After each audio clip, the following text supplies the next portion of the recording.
Magandang araw Pilipinas, magandang araw Soc Sargent, and welcome sa isa na namang edisyon ng ating programang Performing and Informing at PIA 12 Infoline na hatid sa inyo ng Philippine Information Agency Region 12 at ng Information Coordinating Network of Soc Sargent o ICON-SOX.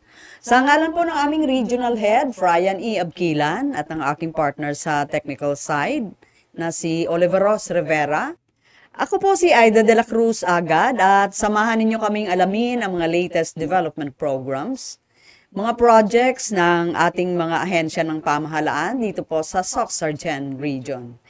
Tayo po ay mapapakinggan sa ating mga partner radio stations dito sa Region 12 and of course ng ating mga kapartner na mga radio stations sa Maguindanao Province.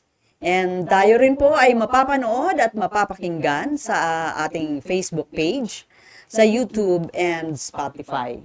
And for today's episode, makakasama po natin ang isang opisyal po ng Department of Social Welfare and Development 12. And pag-uusapan po natin itong mahalagang programa po ng DSWD 12 para po sa benepisyo po ng ating mga mamamayan dito sa rehiyon. And we have with us today si Ma'am Sora Gialel. Siya po yung OIC Division Chief ng Policy and Plans Division ng DSWD 12. Ma'am Sor, bumati naman po muna kayo sa ating mga listeners and viewers bago tayo tumuloy sa ating talakayan. Yes po, Ma'am Aida. Maraming salamat sa invitasyon. Isang magandang umaga. Always a privilege na maimbitahan po kami ng inyong agency para ibahagi po ang mga programa, mga serbisyo na binibigay po ng DSWD. Unang-una sa lahat, kami nagpapasalamat sa patuloy na suporta ng aming butihing Regional Director Loreto Jr. V. Cabaya.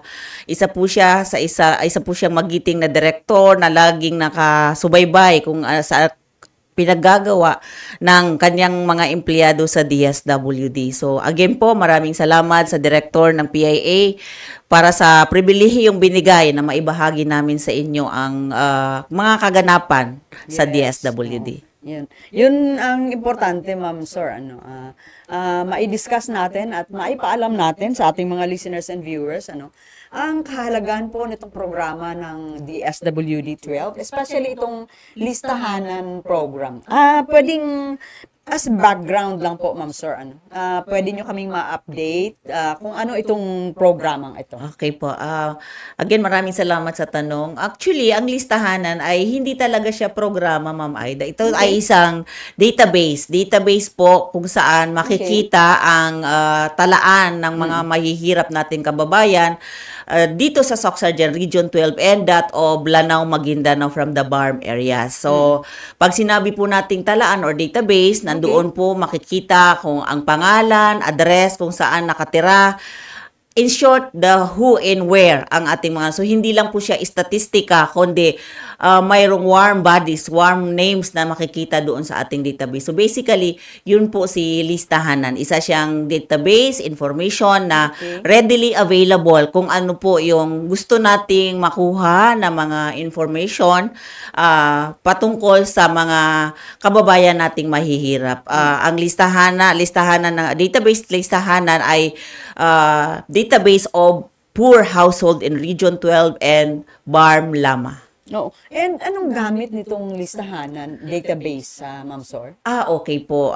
Napakagandang tanong po yan, Ma'am Aida, kasi lagi po nating lagi na po nating tinatanong saan ba nanggagaling yung mga beneficiary na ating siniserbisyuhan. Okay. So, ang primary use ng listahanan ay sila po, dito po nanggagaling yung mga beneficiary ng Social Protection Program of the government. Like the very popular na Pantawid Pamilyang Pilipino program. So, lahat po ng mga beneficiary ng ating Pantawid ay mula po sa listahanan. Listahanan 1, nag-evolve into listahanan 2, ngayon listahanan 3 na po siya. So, other than the Pantawid, dito rin po nanggaling yung beneficiary ng unconditional cash transfer. Ito po yung programang parang mitigating measure noon sa Duterte administration to counter the effect of the trend law. Maalala nyo po, Ma'am Aids, Yes, kung maalala nyo, nagtaasan ang bilihin dahil doon sa trend law. So, para po maibsan yung paghihirap natin mga kababayan, nag-launch po ng program ang administration, ang government, na tinatawag na unconditional cash transfer, wherein lahat ng beneficiary ay nanggaling po sa listahanan. Okay, oo. Opo. So, ganun po. Yun lang po yung some of the use or benefits na nakukuha po natin sa listahanan. Ma'am Sir, speaking of, meron ka sinabi kanina na listahanan 1 and listahanan 2. Merong cycle ito, ano?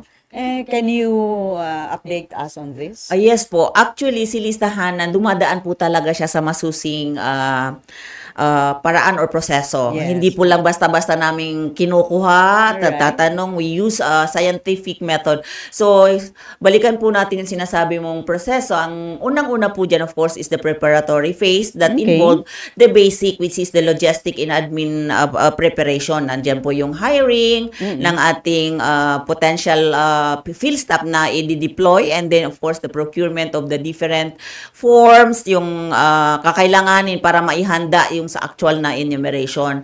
Pag natapos na to, po tayo sa preparatory phase, papasok po yung part still of the preparatory is the training, yung na-hire po natin ng mga field staff. Wherein, sila po yung mag-administer ng actual conduct ng house-to-house enumeration or survey sa ating mga beneficiaries. So, assessment, preparatory down to assessment, and after that, pag makandak na po yung house-to-house assessment, lahat po ng mga nakalap na information through the filling out of the household assessment form, ipupunta po yan sa ating encoding na pinamamahalaan naman po ng ating information technology officer, wherein sila naman po yung nagmamanage para sa encoding and verification nung ating magiging potential member of the listahanan, ma-include po doon. So, from the assessment sa field, pupunta po sa ating mga encoding stations, wherein mag-hire naman po tayo ng mga encoders and verifiers para isa-isa po nilang i-encode yung mga nakalap nating information. And after that, the mga encode, ipo-forward po yun, automatic po yun, nababato sa ating central office, wherein nandoon po yung ating magaganap yung Proximens test. Yung Proximens test na po yun, there are variables employed or used para po ma-determine sino yung papasok sa listahanan. Because we are not looking, listahanan is not looking only on the income. Actually, may mga variable po na contributory para po ikaw ay ma-belong doon sa poverty or poor household. So, matapos ng PMT, that's the time po, magkakaroon na po tayo ng final list of database. So, yes po. So, that's the phase na we're in. Ilo-launch na po natin yung database. After po nung launching actually, meron pa pong opportunity for our kababayan na mag-avail or may opportunity sila na mapasali by way of kasi po after nung launching ipopost po natin yung mga beneficiary na nakalap sa mga barangay or strategic areas sa barangay. So pupunta po doon ang ating mga field staff, titingnan kung ito ba magkakaroon ng tinatawag na local verification team wherein pamamahalaan po yun ng ating member ng local government units. Sila po yung magsasabi na ito si Juan de la Cruz, si Maria Pilato ay hindi kasali. Sila ay mayaman, may lupa, maraming ari-arian. Wherein ito naman si Pedro ay pobre, bakit hindi nasali? So, sila mismo, sasalain nila po yung mga list. And after that, ma-verify, isa-subject po ulit yon sa reassessment, and then isa-subject for Proximens test again para masabi natin na talagang ito sila ay karapat-dapat na matanggal, karapat-dapat na masali. So, yun po, ganoon po ka-tedious yung pinagdadaanan ng ating listahanan. Hindi lang po basta-basta, Ma'am Hindi Sir, po, hindi po basta-basta. And we are also very strict on looking at how the forms were being encoded. At open naman po tayo doon sa yun na nga on-demand application, yung sinasabing mismo yung mga tao yung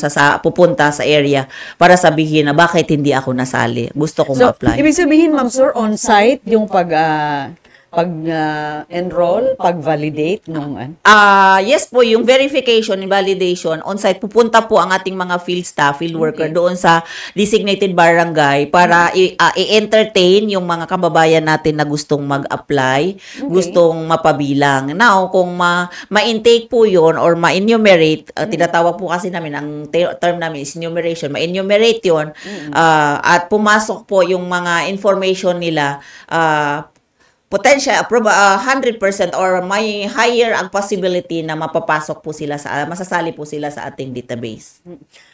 Ma'am Sir, ang result naman itong database ninyo, etong ating mga residente, magiging beneficiary ba sila ng anong mga assistance from the Department of Social Welfare and Development? Okay po. Napakagandang tanong yan, Ma'am Aida, kasi hindi po useless naman po yung database kung hindi natin maibabahagi sa ating mga kababayan. So, talagang ang mapapakinabangan po sa database, unang-una, pag ikaw ay nasa database, ay totoo ka talagang mahirap. Potential po na ma-priority ka sa Social Protection Program. Si Pantawid Pamilyang Pilipino Program na under din sa DSWD, talagang ang mga nire-register na newly potential member of the Pantawid ay must come from the listahan ng database. So, lahat po yun, lahat po ngayon ng beneficiary natin ng Pantawid comes from the listahanan. And so with other social protection program, gaya ng sinabi ko po sa inyo na hindi po kami basta-basta kumukuha ng kung sino-sino lang, saan lang, kundi talagang priority, mandatory by law na talagang mahirap talaga. Opo, yes po. Ma'am Sir, ang coverage ninyo is not only Region 12. Yes po, Ma'am Ay. Tama kayo doon. Kasama rin ang Barm Lama, mainland area kasi 'di ba island and mainland. So for the Basulta area, covered naman po yun ng Region 9. For Lanao and Maguindanao, tayo po yung nagko-cover. So we also have our separate or designated hired na regional field coordinator for Barm Lama. And then meron din po tayong information technology officer na talagang toka din po sa Lanao. Pero they are based here in Coronadal. So pumupunta lang po kami sa Maguindanao, sa Lanao. Pag meron po tayong enumeration, may special assessment. Katulad ng gagawin natin ngayon na special assessment for Pantawid Pamilyang Pilipino Program na hindi nasali sa listahanan. Hindi sila na-cover nung magkaroon tayo ng massive listahan ng 3 enumeration. Pero yung pondo na para sa mga beneficiaries na nasa database ng listahanan, dito ipapasok sa Region 12 na DSWD? Yes po. Lahat po nung gagamitin sa pag-conduct ng assessment, dito po lahat yun. The hiring and the training, lahat po. Listahanan, 12. DSWD 12 ang magmamanage po nung undertaking na yun, Ma'am Aids. Dito, unahin muna natin ang Region 12, Ma'am Sir. Yes po.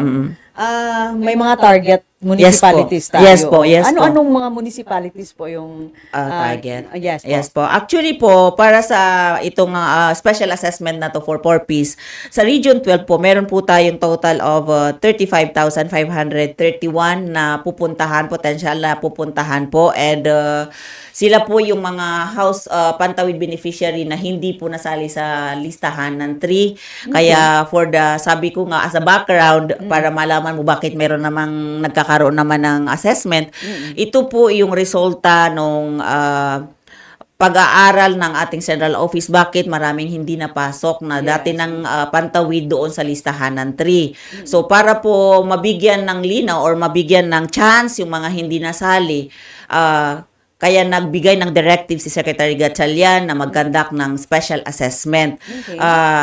Titingnan po ulit kung ano ba talaga yung rason, ano yung sitwasyon, bakit hindi po sila nasali. Kasi may mga rason naman po valid, yung mga naunang result na delisted, yung iba cannot be found na, transfer of residence.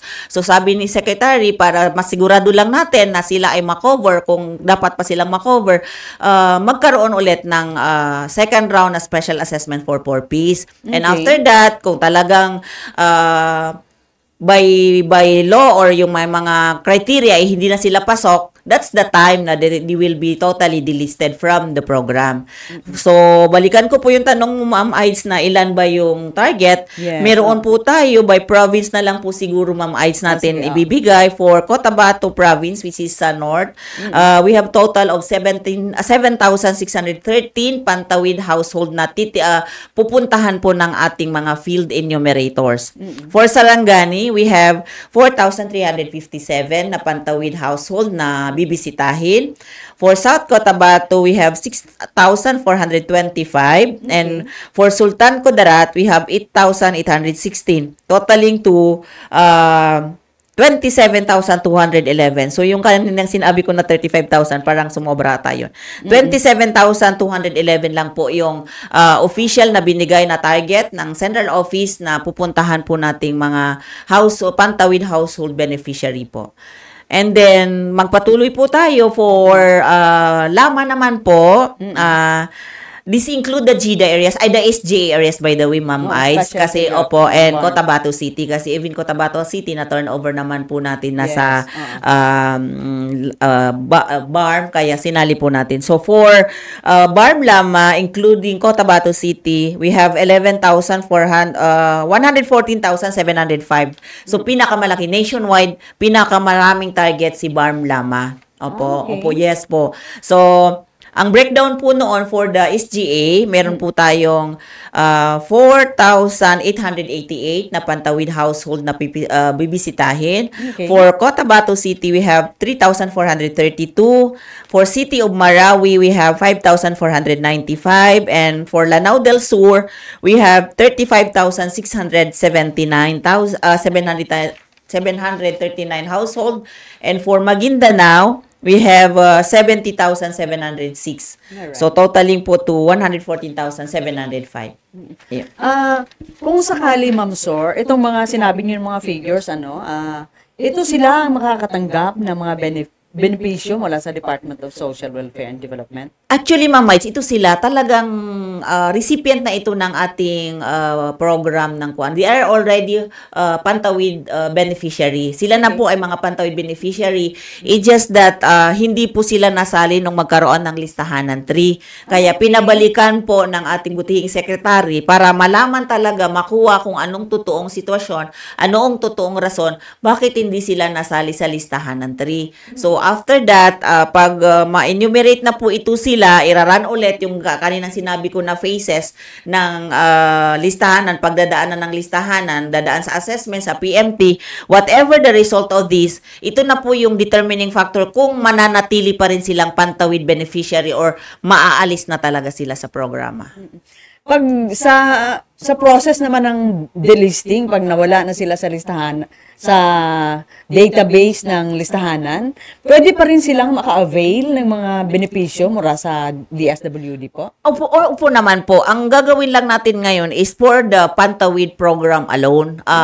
So kung lalabas po na hindi na sila mahirap, hindi na sila qualified to remain as Pantawid beneficiary, kahit naman po wala na sila sa database, other program of the DSWD, whenever crisis situation may arise, pwede naman po silang maka-avail ng program. It's just that, it's just that hindi na wala na lang sila doon sa listahan natin na database. Pero AX, yes ma'am, yan po yung isang intermediate or primary assistance na nabibigay po natin sa kababayan nating mga naghihirap, AX. So, pwede po silang maka-avail noon po.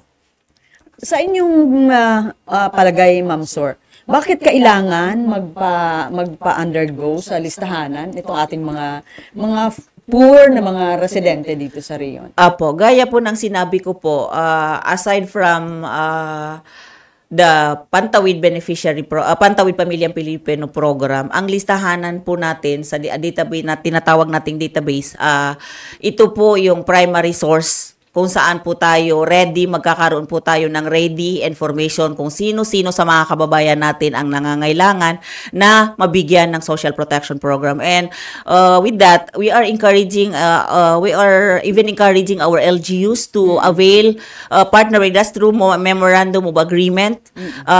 Bukas loob po namin isinishare sa ating mga LGU yung ating database by municipality po yun. Basta lang po sila sa amin ng MOA, mag-enter into MOA para po ang bawat LGU magkaroon ng ready, available database sa kanilang mga constituents na pagbabasihan nila ng bibigyan nila ng programa sa kanilang lokalidad. Halimbawa, ang mayor, ang kasalukuyang mayor, namumuno, may gustong special project na implement sa kanyang munisipyo na sasakupan, hindi siya maka-decide kung sino yung kanyang beneficiary kasi politiko siya.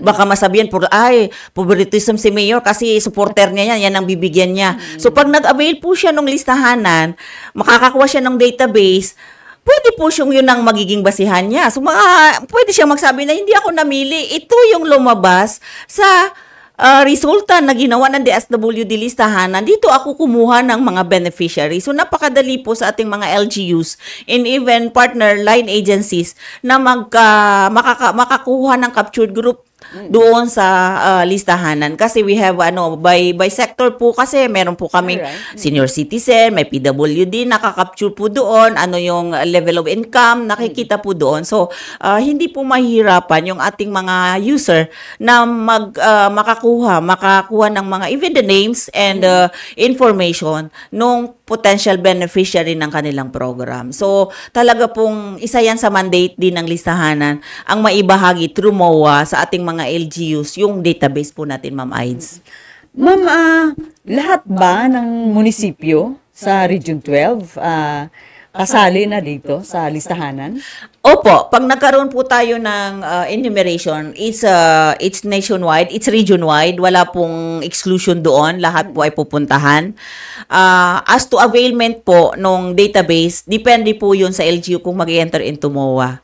Although nagkaroon na po kami na activity, minsan pumupunta po kami by LGU, encouraging them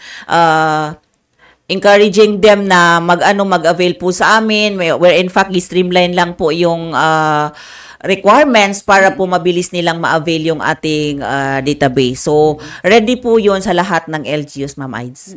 Paano, ma'am, itong mga LGUs kasi minsan hindi nila alam na nasa listahanan pala sila, wala pala sila sa listahanan. Paano nila malaman kung nasa listahanan na sila? Ang mga LGUs po natin, from the launching, syempre, bago kami mag-assessment, may courtesy call, alam po nila si listahanan ay magkakaroon ulit ng enumeration. Okay. Until the launching, yung launch tayo, everybody is invited, lahat po ng LGUs natin ay invited po. And doon, sinabi po namin na lahat ng LGU, may data po sa listahanan, may information. So, through our MSWDOs, nagpupunta po kami doon na ini-encourage sila, please submit, signify your intent to avail of the listahan ng database and bibigyan namin po kayo ng criteria or requirements para po ma-comply ninyo and mabigay po namin sa inyo, ma-share po namin sa inyo yung database na yun. At para mapuntahan na rin ng mga DSWD. Yes po, opo. Ma'am Sor, before tayo mag-end, kasi parang malapit na tayo sa oras ni Peligro. Before tayo mag-end, baka meron kayong mga announcements na iparating sa ating mga listeners. Yes po. Maraming salamat on that, Ma'am Ice. Yes po, it's tamang-tama po ang pag-imbita niyo sa amin. In fact, we're now on the process of deploying. For Region 12, kaka-deploy lang po namin ng aming mga field staff, enumerators and area supervisors. Kasalukuyan po, nandoon na po sila sa lahat ng LGUs po natin magkakandak ng household assessment. So kami po ay nananawagan na magpa-interview po yung mga pantawid beneficiary na pupuntahan para may chance po na maayos kung talaga bang sila pa qualified pa po to be at the Pantawid program, to be a member. And kung hindi naman po, at least magiging malinis na po yung ating database. And so with the LAMA, Lanao in Maguindanao, process, kakaalis lang po yung aming team, deploying the forms. Isang ban po yung dala-dala nilang forms para i-deploy per municipality. So kami po ay nananawagan ng suporta na sana kung makita nila yung ating mga nagbabahay-bahay ng mga enumerator ay bukas loob sana nilang patuloy sa kanilang mga tahanan at ma-interview po sila para magkaroon naman po ng opportunity na maayos yung kanilang status sa Pantawid Pamilyang Pilipino program. Okay. Thank you very much, Ma'am Sor, for gracing our program. And maraming salamat din sa pag-share ng mga information about the listahanan ng Department of Social Welfare and Development. Yes po, maraming salamat din. It's our privilege na again maimbitahan po at napakagandang opportunity po ito para ma-share po sa inyo ang different programs. Specifically for now, the listahanan in Pantawid, ma-share po sa PIA ang aming mga programa. Sana hindi kayo mapagod na imbitahan Yes, kami sa amin at para magkaroon kami ng additional na avenue para ma-promote ang aming mga programa sa DSWD. Nagpapasalamat ako sa PIA. Of course, aking kasamaan, ang aming SMO sa listahanan, si Jonas Errol, na very active din sa pagpo-promote ng aming listahanan. And maraming salamat RD ng PIA sa amin naman on the part si RD Cabaya and of course our 2 ERDs sa support and the opportunity na binibigay sa aming mga technical staff para mai-promote ang programa ng DSWD. Again, maraming salamat PIA. Thank you very much, si Ma'am Sora Gialel, ang OIC Division Chief po ng DSWD 12 Policy and Plans Division. Ma'am, thank you very much. Isa na naman pong edisyon ng aming programang Performing and Informing at PIA 12 Infoline ang aming hatid sa inyo ngayong linggo. Marami pong salamat sa inyong pakikinig hanggang sa susunod na linggo po. Muli po ako po si Aida de la Cruz Agad. Magandang araw, Soc Sergeant.